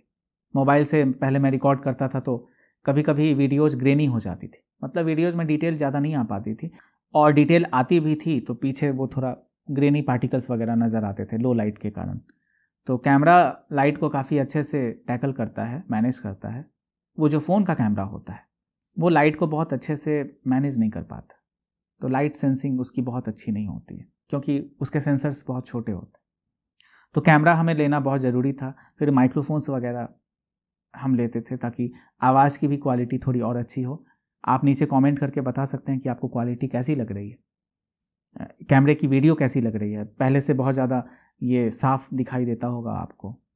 पहले तो 1080p फुल HD पर हम वीडियोज शूट करते थे, अब हम पूरी तरह से 4K पर शिफ्ट हो गए। तो आप मेरी फुटेजेज, मेरी वीडियोज अपने 4K स्मार्ट टीवी पर भी देख सकते हैं, और मेरे ख्याल से उसमें किसी भी तरह का कोई पिक्सेलेशन, कोई डिस्टॉर्शन आपको नज़र नहीं आएगा। तो ये बहुत ज़रूरी था। अब हम पूरी तरह से 4K पर शिफ्ट हो गए हैं। ज़माना भी बदल रहा है। पहले 480p था, फिर HD आया, फिर फुल HD आया, आज 4K आ गया, 8K आ गया। तो 8K तो डिवाइसेज भी बहुत लोगों के पास नहीं है, लेकिन फिर भी 4K डिवाइसेज बहुत लोगों के पास हो गए हैं। आप चाहें तो मेरी वीडियोज़ को 1080p पे भी देख सकते हैं, 480p पे भी देख सकते हैं, 720 पे भी देख सकते हैं, जैसे देखना हो वैसे देख सकते हैं, और 4K पे तो देख ही सकते हैं। तो ऐसा नहीं है, वीडियो अगर 4K में है और आपका इंटरनेट कनेक्शन ज़रा स्लो है या ब्रॉडबैंड नहीं है, आप कम क्वालिटी की वीडियो देखना चाहते हैं, आप ज़रा उसको कॉम्प्रेस करना चाहते हैं, 480p, 360p या फिर 144 पे देखना चाहते हैं, आप देख सकते हैं। तो हमने ये छोटा सा सेटअप बनाया है। कैमरा है, प्लेस करने में थोड़ा समय लगता है क्योंकि एंगल्स वगैरह हमें फिक्स करने होते हैं, और मैं अकेला ही कमरे में रहता हूँ, सारी चीज़ें मैं खुद ही करता हूँ। और आने वाले 10-15 दिनों तक मैं खुद ही एडिटिंग भी करूँगा। मेरे ख्याल से अक्टूबर से एक नया एडिटर ज्वाइन करेगा तो वो एडिट करेगा, तो वीडियोज़ की संख्या भी धीरे धीरे बढ़ने लगेगी। हम हर दिन 3-4 वीडियोज़ प्रोड्यूस करेंगे और हर दिन 3-4 वीडियोज़ अपलोड की जाएंगी। अभी तो 2 महीनों से कोई वीडियो अपलोड नहीं की जा रही थी, बहुत व्यस्तता थी मेरे जीवन में, और अभी भी जो एडिट करूँगा उसमें थोड़ा समय लगेगा। तो आज मैंने आधी रात को रिकॉर्ड किया है, तो कल पूरा दिन या फिर पूरा दिन और पूरी रात भी लग सकती है एडिट करने में, क्योंकि और भी बहुत सारे काम मेरे पास होते हैं। मैं अकेला ही रहता हूँ तो मुझे खाना भी बनाना होता है, घर की सफाई भी करनी होती है, बहुत सारी चीज़ें। अपने कपड़ों पे आयरन करना हुआ, कपड़ों को धोना हुआ, और मैं सारी चीज़ें हाथ से करता हूँ, ज़्यादा मशीन्स की सहायता नहीं लेता। वॉशिंग मशीन है लेकिन उसमें कपड़े नहीं धोता, क्योंकि मेरा मानना है मैं जिम नहीं जाता, तो अगर थोड़ी कसरत भी मैं घर पे नहीं करूँ, अपना थोड़ा सा काम भी मैनुअली खुद से ना करूँ, हाथों से ना करूँ, तो फिर शरीर बैठ जाएगा, मोटा हो जाऊँ। तो वजन को भी ज़रा ख्याल में रखना पड़ता है। हालांकि मैं अभी पतला ही हूँ, ज़्यादा मोटा नहीं, साधारण जो होना चाहिए। मैं फिट हूँ काफ़ी। तो ये सारी चीज़ें थी, हमने सेटअप छोटा सा बना लिया है। कैमरा हमने लिया, माइक्रोफोन्स हमने लिए, मैकबुक्स हमने लिए, ये सारी चीज़ें हमने की। और जब मैं यूट्यूब पर नहीं था, फिर ज़्यादा समय मेरा लोगों से बातचीत करने में जाता था, और यदि कुछ बतलाना हुआ किसी को तो ऐसे इंटरेक्टिव वे में बातचीत करके, कम्युनिकेट करके, संवाद करके मैं बतलाता था, या कुछ लिख कर अपने संवाद को, अपनी बातों को दूसरों तक पहुंचाता था, कन्वे करता था। अब तो चीज़ें बदल गई, यूट्यूब पर भी मुझे आना पड़ा, क्योंकि ऐसे लिख कर तो टेक्स्ट के फॉर्मेट में शब्दों के जरिए, केवल शब्दों के जरिए, लिखे हुए शब्दों के जरिए बहुत लोगों तक नहीं पहुंचा जा सकता है, क्योंकि अब वीडियोज का दौर है। अब कोई भी व्यक्ति कुछ जानना चाहता है, देखना चाहता है, तो वीडियोज के फॉर्मेट में ही देखना पसंद करता है। अभी आपके फ़ोन में कोई समस्या हो गई, कोई फोल्डर नहीं खुल रहा है, या कैमरे में कोई समस्या हो गई, म्यूजिक प्लेयर नहीं काम कर रहा है, बड़ी संभावना है आप यूट्यूब पर जाकर सर्च करेंगे। गूगल तो सर्च इंजन है ही, लेकिन दुनिया का दूसरा सबसे बड़ा सर्च इंजन यूट्यूब है, गूगल के बाद। और मेरे ख्याल से आजकल बीते 2-3 सालों में लोग गूगल पर जितना सर्च नहीं करते, उससे ज़्यादा सर्च यूट्यूब पर करते हैं, क्योंकि सारी चीज़ें उपलब्ध है, सब कुछ मौजूद है। अब तो मैं भी मौजूद हूँ, पहले तो बाकी चीज़ें मौजूद थीं, अब तो ईश्वर भी मौजूद है यूट्यूब पर। यह संदेश मैं अमेरिका को दे रहा हूँ। मेरा कोई बैर अमेरिका से नहीं है, लेकिन संदेश देना तो जरूरी है। मैं भी यूट्यूब पर मौजूद हूँ। ऑरेगन में रजनीशपुरम जो बनाता था, और जो रजनीशपुरम टूटता था, अमेरिका में जेल जो जाता था ना मैं, उसके बाद पुनर्जीवित होकर दूसरा जन्म लेकर दोबारा भारत में वापस आ गया। यही संदेश अमेरिका को भी दे रहा हूँ। तो मैं और भी बहुत सारी बातें आपको बताऊं। सेटअप के बारे में तो मैंने आपको बतला दिया, भारत भ्रमण के बारे में मैंने आपको बतला दिया, बहुत सारे लोगों से मिलता था, ये भी मैंने आपको बात बतला ही दी है। हाँ, कुछ लोगों से बहुत सारे धोखे भी मिले। ये कोई बहुत असामान्य बात तो नहीं है, कोई बहुत वियर्ड और बहुत स्ट्रेंज बात तो नहीं है, बिल्कुल जानी समझी बात है, बहुत मामूली सी बात है। दुनिया में धोखे तो मिलते हैं, और मैं कोई गर्लफ्रेंड बॉयफ्रेंड की बात नहीं कर रहा, धोखे मतलब किसी और तरह का धोखा।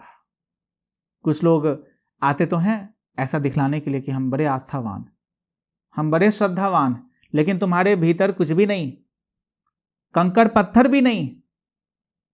हीरे मोती तो दूर की बात है, तुम्हारे भीतर कंकड़ पत्थर भी नहीं है, तुम क्या आओगे?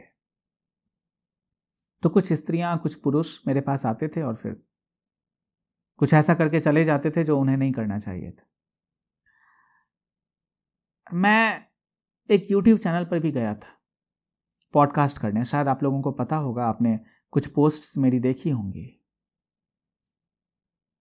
स्ट्रिंग नाम का चैनल है, साउथ इंडियन चैनल है। उसके जो होस्ट हैं, जो उसके फाउंडर हैं, उनका नाम विनोद। तो मैं उसके लिए भी साउथ इंडिया जाता था, मैंने काफ़ी इंटरव्यूज़ दिए, 6-7 घंटों की हमने रिकॉर्डिंग की। फिर मुझे ऐसा लगा कि वो लोग वीडियोज़ को अपलोड कर देंगे अपने चैनल पर, और काफ़ी अच्छे संबंध मेरे विनोद के साथ रहे। काफ़ी अच्छी मित्रता हुई, काफ़ी घनिष्ठता रही, अभी भी है, अभी भी है। लेकिन मुझे नहीं पता क्यों, लेकिन जो स्त्री मेरे साथ वहाँ गई, मुझे एक्कोम्पनी करते हुए, मेरा साथ देते हुए, उसने विनोद से कहा कि मैं नहीं चाहती मेरी जो वीडियोज़ भगवान के साथ हैं वो अपलोड की जाएं यूट्यूब पर। शायद उन्हें ऐसा लगता है कि मेरे साथ जो वीडियोज़ रिकॉर्ड हुई हैं और वो अपलोड हो जाएं, उनकी वीडियोज़ मेरे चैनल पर, इंटरव्यू की वीडियोज़, कुछ इंटरव्यूज़ हमने हिंदी में भी किए थे, तो हम चाहते थे कुछ हिंदी के इंटरव्यूज़ हम अपने चैनल पे भी अपलोड करें, क्योंकि उस समय मैं बहुत व्यस्त था, साउथ इंडिया में था, तो अपनी वीडियो तो कुछ मैं रिकॉर्ड कर नहीं सकता था। उस समय मैंने कैमरा भी नहीं लिया था, और फ़ोन से ऐसे सेटअप करना कहीं और थोड़ा मुश्किल हो जाता है, और ट्राइपॉड वगैरह भी मैं कैरी नहीं कर रहा था। तो किसी और से मांगना, सारी चीज़ों को बतलाना, समझाना, फिर किसी और वातावरण में किसी और के सहारे रिकॉर्ड करना, मुझे ये बात ठीक नहीं लगी। तो मैंने सोचा यहाँ जो इंटरव्यू मैं रिकॉर्ड कर रहा हूँ वही इंटरव्यू मैं अपने चैनल पे भी डाल दूंगा, जो हिंदी के इंटरव्यूज़ हैं, क्योंकि उनका इंग्लिश का चैनल था तो वो हिंदी के इंटरव्यूज़ तो नहीं डालेंगे, क्योंकि उनकी ऑडियंस इंग्लिश वाली है, वो हिंदी समझेंगे भी नहीं। साउथ इंडिया के लोग तो बहुत कम हिंदी जानते हैं, और कोई इंग्लिश का चैनल है तो उस पर इंग्लिश का कंटेंट ही रहे तो बेहतर है। अब मैं अपने चैनल पे अचानक से बहुत सारे इंग्लिश कंटेंट डालने लगूँ तो मेरी जो जनता है, मेरी जो ऑडियंस है, ज़्यादातर लोग हिंदी बोलते हैं, तो हिंदी बोलने वाली जनता ज़्यादा है, उसकी ऑडियंस ज़्यादा है, हिंदी की ऑडियंस ज़्यादा है, तो मैं इंग्लिश का कंटेंट इस पर नहीं डाल सकता। कभी कभार डाल देता हूँ, बात अलग है, लेकिन कोशिश करनी चाहिए कि एक अलग चैनल जो कि एक सेपरेट इंग्लिश का चैनल हो, इंडिविजुअली मैं इंग्लिश की जो वीडियोज़ हैं उसी इंग्लिश चैनल पर डालूं। और मैंने एक इंग्लिश चैनल बना भी लिया है, उस पर एक ही वीडियो मैंने डाली थी फरवरी के आसपास, तो उसका नाम है भगवान स्पीक्स। आप चाहें तो सब्सक्राइब कर सकते हैं, उस पर 7-8 ही व्यूज़ हैं, ज़्यादा नहीं है, क्योंकि इस बारे में मैंने किसी को बतलाया नहीं था। बस एक ही वीडियो डाली थी मैंने उस पर, चेक करने के लिए कि इंग्लिश की वीडियो कैसी दिखती है, उस पर कैसे बनाते हैं, कैसे अपलोड करते हैं। मैं देखना चाहता था सिर्फ एक इंग्लिश का चैनल बनाकर और इंग्लिश में बोलकर और फिर वीडियोज़ अपलोड करके, मैं देखना चाहता था कितने लोग देखते हैं, क्योंकि इंग्लिश का कंटेंट तो और ज़्यादा इंटरनेशनली फैलता है, बहुत सारे देशों में जा सकता है। बहुत सारे लोग जो इंग्लिश बोलते हैं वो अरब में रहते हों, सऊदी अरब में रहते हों, या यूरोप में रहते हों, अमेरिका में रहते हों, इजिप्ट में रहते हों, या फिर किसी और देश में रहते हों, वो अगर इंग्लिश जानते हैं तो मेरे कंटेंट को समझ जाएंगे। तो मैंने बहुत ज़्यादा एडवर्टीजमेंट उस चैनल की नहीं की थी, और मैंने किसी को बतलाया भी नहीं था, तो वो चैनल बहुत ज़्यादा पॉपुलर नहीं है, उस पर कोई सब्सक्राइबर भी नहीं है। मैंने खुद ही सब्सक्राइब किया हुआ अपने चैनल को इस चैनल से। तो आप चाहें तो भगवान स्पीक्स को सब्सक्राइब करें, उस पर इंग्लिश की वीडियो जाएंगी। तो मैं विनोद की बात बता रहा था, उसने बुलाया मुझे, मैं गया, हमने इंटरव्यूज़ रिकॉर्ड की, लेकिन जो स्त्री मेरे साथ जाती थी उसकी उम्र बहुत ज़्यादा नहीं थी, जो मेरी उम्र थी वही उसकी उम्र थी। मैंने सोचा इन्हें भी ले जाऊं, मैंने आमंत्रित किया, तो उन्हें भी चलने का मन था, वे भी गईं। हम कुछ समय साथ गुजारते थे विनोद के साथ, सारे लोगों के साथ, विनोद की जो फैमिली थी, हम लोग साथ में ही बैठते थे, उठते थे, बातचीत करते थे। अचानक से जब मैं अपने होम टाउन आ गया, फिर मुझे पता नहीं क्यों, लेकिन उन्होंने विनोद से कहा कि वीडियो अपलोड नहीं करनी चाहिए आपको, मेरी जो भी वीडियोज़ हैं भगवान के चैनल पर, जो भगवान अपलोड करना चाहते हैं हिंदी में, तो मैं नहीं चाहती ऐसा वो करें, इसीलिए आप मेरी फुटेजेज ज़रा ट्रिम कर दें और उनकी फुटेजेज उन्हें दे दें। उन्हें मन नहीं था कि उनके जो बाकी सारे मित्र हैं, सन्यासी मित्र हैं, उन पर लांछन लगाएं कि भगवान के साथ आप देखी जा रही, भगवान का समर्थन कर रही। उन्हें ज़रा भय था। मुझे इस बात से बुरा नहीं लगा, लेकिन इतना तो पता चला, मैं थोड़ा मजबूत आदमी तो हूं, थोड़ा खतरनाक भी हूं। कोई मेरे साथ आने से पहले 10 बार सोचता है, ठीक है। अब उन्होंने ये क्यों किया ये तो मुझे नहीं पता, मैं उनका नाम भी नहीं लूंगा, लेकिन उन्होंने जो किया अपने मुताबिक किया, और अपनी सूझबूझ से उन्होंने जो भी किया ठीक ही किया होगा। मैं उस पर ज़्यादा टिप्पणी नहीं करना चाहता, लेकिन थोड़ा बहुत बुरा तो लगा ही। ऐसा नहीं कह सकता कि नहीं लगता, क्योंकि मनुष्य के शरीर में रहता हूँ तो थोड़ा बहुत बुरा तो मुझे भी लगेगा। मैंने कोई आपत्ति नहीं जताई, मैंने कुछ कहा भी नहीं। वीडियोज जब विनोद दे देगा तो हम अपने चैनल पर वो भी डाल देंगे। उनकी फुटेजेज मैं क्रॉप कर दूंगा, ट्रिम कर दूंगा, हटा दूंगा, रखने की आवश्यकता नहीं। और विनोद की जो वीडियोस थी इंग्लिश में, जो 6-7 घंटों की रिकॉर्डिंग हमने की थी, इंग्लिश में की थी हमने, और हिंदी पे तो हमने थोड़ी ही रिकॉर्डिंग की थी, 1-2 घंटे की रिकॉर्डिंग थी, बहुत ज़्यादा हमने रिकॉर्ड नहीं किया था हिंदी में, क्योंकि हिंदी का कंटेंट पहले से मेरे चैनल पर बहुत सारा है। तो फिर हमने सोचा कि 6-7 घंटों का इंग्लिश में कंटेंट अगर हम विनोद के चैनल पर अपलोड कर देते हैं, जैसा कि विनोद चाहते थे, उन्होंने पॉडकास्ट कंडक्ट किया भी था, तो अच्छा रहेगा, बहुत सारे लोगों तक मेरा संदेश जाएगा। लेकिन अचानक से उनकी तरफ से जवाब आने बंद हो गए। उन्होंने कहा कि बहुत सारी एजेंसीज़ हैं, कुछ लॉ इन्फोर्समेंट एजेंसीज़ हैं जो कि नहीं चाहती कि आपकी वीडियोज़ हम अपलोड करें अपने चैनल पर, जैसे कि इंटेलिजेंस ब्यूरो है, बाकी और सारी एजेंसीज़ हैं, सुरक्षा एजेंसीज़ हैं, वो नहीं चाहती कि वो अपने चैनल पर भगवान शशि वासुदेव की वीडियोज़ अपलोड करें। भगवान शशि वासुदेव न कोई आतंकवादी हैं, न देश की सुरक्षा के लिए कोई खतरा है। मैं कुर्ता पैजामा पहनकर यहाँ अपने कमरे में बैठा हूँ, मैं क्या खतरनाक हो सकता हूँ तुम्हारे देश के लिए? जितना तुम्हारा देश है उतना ही मेरा भी देश। मैं भी चाहता हूँ भारत अखंड रहे, मैं भी चाहता हूँ भारत का जो इतिहास है, उसकी जो संस्कृति है वो बची रहे। मैं भारत के खिलाफ कार्य नहीं कर रहा, मैं भारत के अंधविश्वास और पाखंड के खिलाफ कार्य कर रहा हूँ, भारत के खिलाफ कार्य नहीं कर रहा। भारत की संस्कृति के खिलाफ भी कार्य नहीं करता, भारत की रूढ़िवादिता और भारत की भ्रांतियों के खिलाफ कार्य कर रहा हूं। जो झूठे मूठे रीति रिवाज है ना, जो विकृतियां हैं, जो डिफॉर्मिटीज हैं, उनके खिलाफ कार्य कर रहा हूं, भारत के खिलाफ कार्य नहीं कर रहा। और ऐसा अक्सर समझा जाता है कि ओशो यानी रजनीश ओशो भारत के खिलाफ कार्य करते थे, भारत के संतों को, पंडितों को, पुरोहितों को भला बुरा कहते थे। तुमने देखा नहीं मैंने मीरा के संबंध में कितना कुछ कहा है, तुमने देखा नहीं मैंने पलटू के विषय में कितना कुछ कहा है, तुमने देखा नहीं मैंने और कई संतों के बारे में कितना कुछ कहा है, चीनी फकीरों के विषय में भी मैंने काफी कुछ कहा, भारतीय संतों, भारतीय फकीरों के भी विषय में मैंने काफी कुछ कहा, कबीर के विषय में, रहीम के विषय में, किसके विषय में मैंने नहीं कहा मैं भारत की संस्कृति के लिए खतरा हो सकता हूं? कहां हो तुम? पागल हो गए। अब जो भी बात रही हो मुझे नहीं पता, और मुझे ये बात पूरी ठीक लगती भी नहीं है कि सच में इंटेलिजेंस ब्यूरो को मुझसे कोई दिक्कत होगी, कोई परेशानी होगी।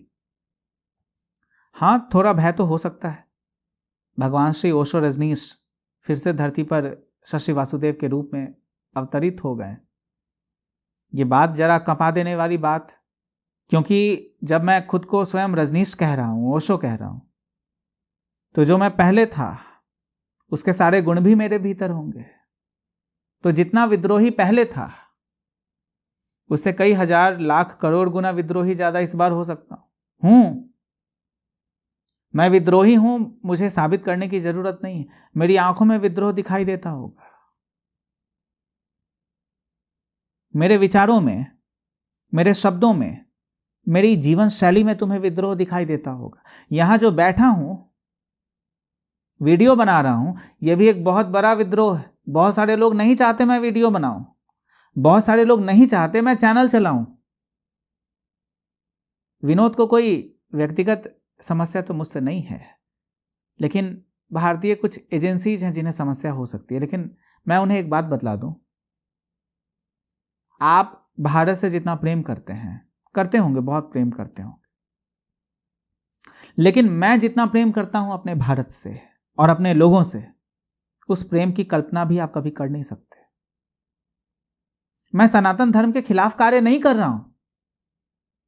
इसके पीछे जो पाखंड हो रहा है, सनातन के नाम पर जो पाखंड हो रहा है, लोगों के बीच जो भ्रांतियां फैलाई जा रही हैं, जो पूर्वाग्रह फैलाए जा रहे हैं, जो झूठी बातें फैलाई जा रही हैं, ये पूरा जो आडंबर हो रहा है, झूठा कारोबार हो रहा है, लोगों को पगलाया जा रहा है, अफवाह उड़ाए जा रहे हैं, सिद्धियों की बातें चल रही हैं, झूठी मूठी बातें चल रही हैं, चमत्कार की बातें चल रही हैं, इसके खिलाफ कार्य कर रहा हूं। और इसी कारण से मैंने बागेश्वर पर वीडियो बनाई थी। मुझे बागेश्वर यानी धीरेन्द्र शास्त्री से कोई समस्या नहीं है, व्यक्तिगत तो कोई भी समस्या नहीं है, क्योंकि मैं उसे जानता नहीं ना, और जानता होता तो भी समस्या नहीं होती, क्योंकि मुझे किसी से कोई समस्या होती नहीं। मुझे क्यों समस्या होगी? मैं अपना काम करता हूं। जब बातचीत करने जैसा लगता है लोगों से बातचीत करता हूं, जब कमरे में आना होता है आ जाता हूं, फिर किसी से कोई समस्या रखता नहीं, किसी से कोई कॉन्फ्लिक्ट, कोई डिस्प्यूट, किसी तरह का कोई मतभेद रखता ही नहीं। आप मुझसे कभी नहीं सुन सकते ऐसा कि मैं तुमसे बात नहीं करना चाहता, मैं तुमसे कभी बात नहीं करूंगा। मैंने दोस्ती तोड़ ली है, हमारे बीच कोल्ड वॉर चल रहा है, यानी शीत युद्ध चल रहा है, ऐसा मैं कभी कहता नहीं मिलूंगा, क्योंकि ऐसा मैं करता ही नहीं। मेरे पास इतना समय ही नहीं कि किसी से मतभेद रखूं, उतना समय भी मैं व्यर्थ नहीं करता। तो मैंने ये बात बतला दी। इस कारण से पॉडकास्ट रिलीज नहीं हुआ, और पता नहीं वो रिलीज करेंगे या नहीं करेंगे। और एक और दुखद समाचार मेरे पास है उस विषय में कि उनका चैनल भी यूट्यूब से डिलीट कर दिया गया है। अब ऐसा नहीं है कि उन्होंने मेरी वीडियोज अपलोड नहीं की तो उनका चैनल डिलीट कर दिया गया। अब मैं यहाँ से बैठा बैठा गूगल के बिहाफ में डिसीजंस तो नहीं ले सकता ना। कुछ कारण रहे होंगे जिसके कारण उनका चैनल डिलीट कर दिया गया। यूट्यूब अब उनके चैनल को अपने प्लेटफॉर्म से हटा चुका है, अब वो चैनल ही नहीं रहा। उन्होंने मेरी वीडियो अपलोड की नहीं की, लेकिन अब तो चैनल ही नहीं। ये बात सोचने लायक है। अगर वो वीडियो अपलोड कर भी देते तो क्या उनका चैनल बच जाता? मुझे नहीं पता। और वो वीडियो अपलोड कर देते और उसके बाद यदि चैनल डिलीट हो जाता, फिर मेरी वीडियोज भी उसमें डिलीट हो जाती। उन्होंने वीडियो अपलोड नहीं की अपने चैनल पर, चैनल डिलीट हो गया, हमारी वीडियोज बच गई। मैं उसे प्रोक्योर करके उनसे लेकर अपने चैनल पर डाल सकता हूँ, अपने इंग्लिश चैनल पर डाल सकता हूँ, जो इंग्लिश की वीडियोज है, जहाँ भी ज़्यादा लोग देख पाएँ उस चैनल पर डाल दूंगा। तो सोचने लायक बात है, गौर फरमाने लायक बात है। वीडियोज अपलोड कर देते तो चैनल डिलीट हुआ तो वीडियोज डिलीट हो जाती, और वीडियोज उन्होंने अपलोड नहीं की, अच्छा हुआ चैनल ही डिलीट हो गया, तो वीडियोज तो अपलोड हुई नहीं, बच गई वीडियोज। तो जो दूसरों के साथ ठीक नहीं करता है उसके साथ खुद भी ठीक नहीं हो सकता। मैं विनोद के संबंध में नहीं कह रहा, मैं बस ऐसे कह रहा हूं, ऐसे ही कह रहा हूं। मुझे किसी से कोई मतभेद नहीं है, विनोद से मेरे संबंध बहुत अच्छे हैं, अच्छे संबंध है। मैं पूछ रहा था कि वीडियोज आपने क्यों अपलोड नहीं की अभी तक, तो ज़्यादा कुछ बता नहीं रहे। उन्होंने कहा आज कर देंगे, कल कर देंगे, एडिटिंग की टीम नहीं है, एडिटर्स नहीं है, काम बहुत ज़्यादा है, व्यस्त हूँ। इसके बाद मैंने बोलना ही बंद कर दिया। और वासुदेवपुरम के जो ग्लोबल प्रेसिडेंट हैं वो यूएसए में रहते हैं, यूएसए में ही कार्य करते हैं, वासुदेवपुरम के लिए यूएसए में कार्य कर रहे हैं, और वासुदेवपुरम के ग्लोबल प्रेसिडेंट वो हैं, अभी मैं उनका नाम नहीं लूँगा। उन्होंने भी काफ़ी मैसेजेस विनोद को किए, फिर उनका रिस्पांस कुछ खास सराहनीय नहीं रहा, तो फिर हमने ऐसा सोचा कि विनोद का शायद मन नहीं है, वीडियोज़ अपलोड नहीं करना चाहते, तो हमने बातें वहीं ख़त्म कर दी। अब वो वीडियो अपलोड करेंगे भी तो करेंगे कैसे, क्योंकि चैनल नहीं उनका। और जो महिला मित्र मेरे साथ जाती थी उन्हें मेरे से समस्या थी कि मैं आपके फुटेज में नहीं आ सकती, मैं नहीं आना चाहती। तो वो वीडियो भी विनोद ने अभी तक मुझे दी नहीं है, देंगे तो उनकी फुटेजेज मैं ट्रिम कर दूंगा और अपनी फुटेजेज अपलोड कर दूंगा।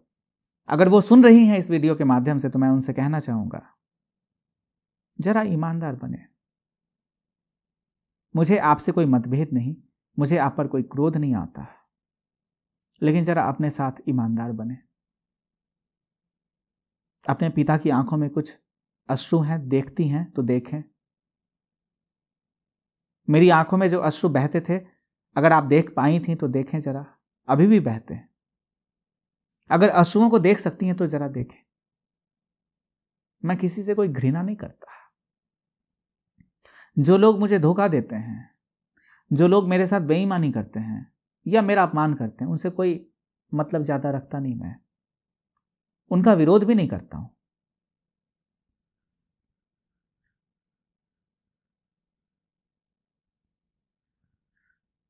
उनका अपमान भी नहीं करता हूं, कुछ भी नहीं करता। वो जैसे रहते हैं उन्हें रहने देता हूं। तो अगर वो सुनती हैं, कहीं ना कहीं सुनती होंगी, तो मैं तुमसे कहना चाहता हूं कि जरा अपना ख्याल रखना। जीवन में कहां जा रही हो, क्या कर रही हो, जरा ख्याल में रखना।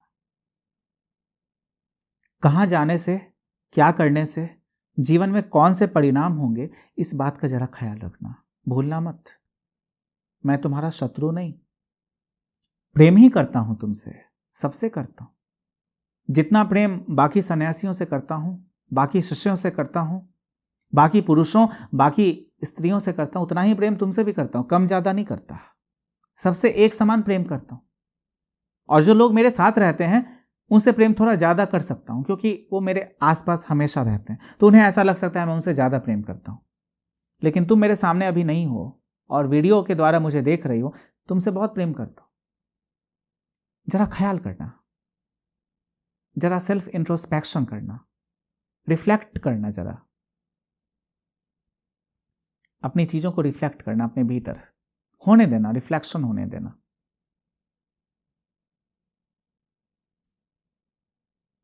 जरा जिज्ञासु बनना, जरा हाइंडसाइट में चीज़ों को देखना, जो बीती बातें हुई हैं, क्या हुई, कौन सी बातें हुई, कैसे हुई, इन सब चीज़ों पर जरा गौर फरमाना।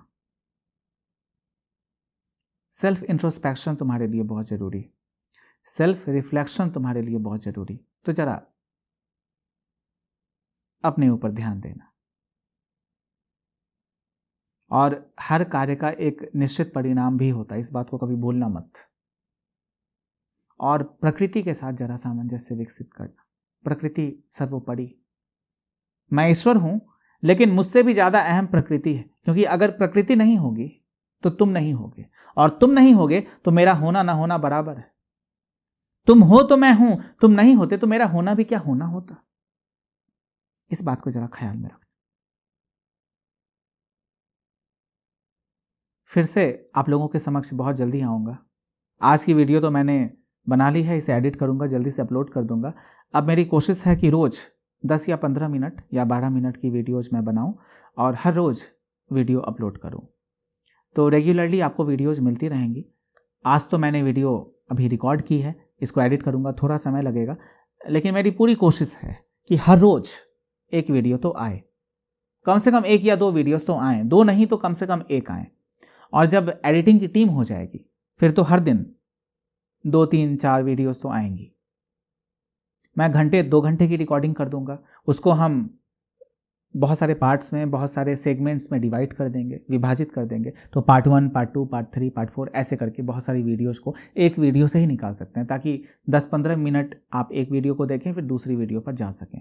क्योंकि एक साथ घंटे 2 घंटे की वीडियो देखना थोड़ा मुश्किल हो जाता है। आज मैंने बड़ी लंबी वीडियो रिकॉर्ड की है, कोशिश करूँगा इसको ज़रा 2 या 3 पार्ट्स में मैं एडिट करके अपलोड करूँ। देखना पड़ेगा, अगर एक साथ हो सके तो एक साथ कर दूंगा, नहीं तो 15 या 20 मिनट के पार्ट्स में मैं इस वीडियो को अपलोड करूँगा। मेरे ख्याल से ज़्यादा बेहतर होगा। अब तो एडिटिंग के समय ही मुझे पता चलेगा कि इसको बहुत सारे पार्ट्स में अपलोड करना है या फिर एक ही वीडियो में सब कुछ अपलोड किया जा सकता है, सब कुछ डाला जा सकता है। ये तो ज़रा समय लगेगा इसमें सोचने में। तो आज तो मैंने बहुत सारी बातें की आपसे, और भी बहुत सारी बातें करनी है। सत्संग भी दूंगा, बहुत सारे विषय पर बात भी करूंगा, और जैसे पहले सत्संग करता था वैसे ही लोगों के साथ फिर से करूंगा, ध्यान भी सिखाऊंगा।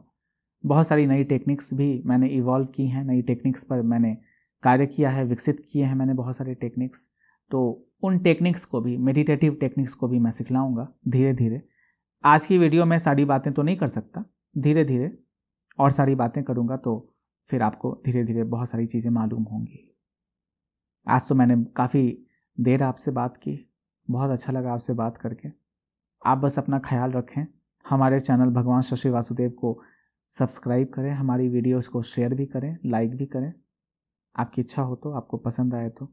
और वीडियोस की क्वालिटी पहले से काफ़ी निखर गई होगी, काफ़ी अच्छी होगी।